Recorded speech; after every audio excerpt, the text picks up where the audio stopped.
কি হয়েছে? আমি দেখছি তুমি আসার পর থেকে আমি এতগুলো কথা বললাম, তুমি কোনো উত্তর দিচ্ছ না। কি এত চিন্তা করছো? কি হয়েছে?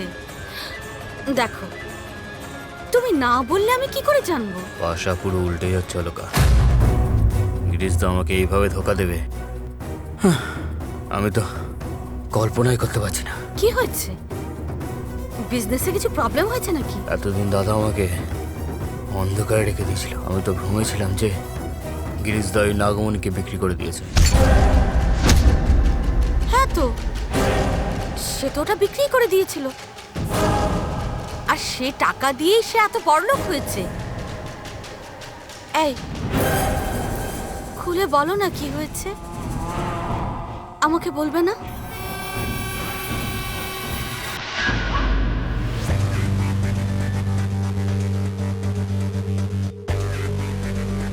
ওই নাগমণি এখনো গিরিশ দার কাছে রয়েছে।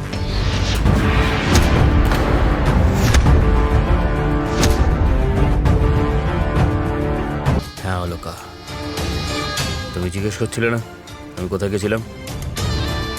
অলকা, আমি এক্ষুনি ওই নাগমণিকে দেখে এলাম। তুমি তুমি ওই নাগমণি কোথায় দেখলে?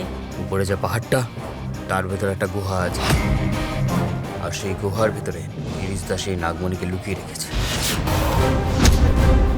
আর আজ গিরিশ দা আমাকে সঙ্গে করে ওই গুহায় নিয়ে গেছিল।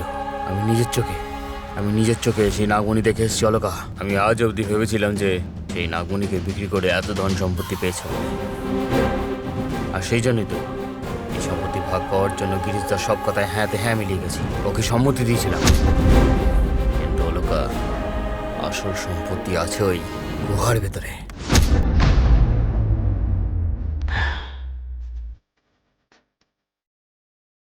আজ অবধি আমি মিথ্যে আশায় বেঁচেছিলাম অলকা, কিন্তু আর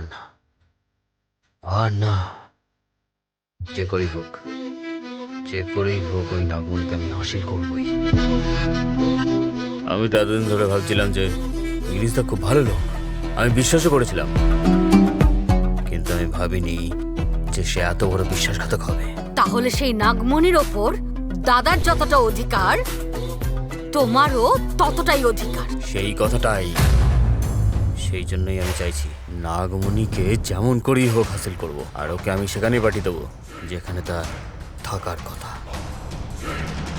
কিন্তু অলকা, ওই মণিটাকে পাওয়ার জন্যে আমাদের কিছু নতুন প্ল্যান করতে হবে।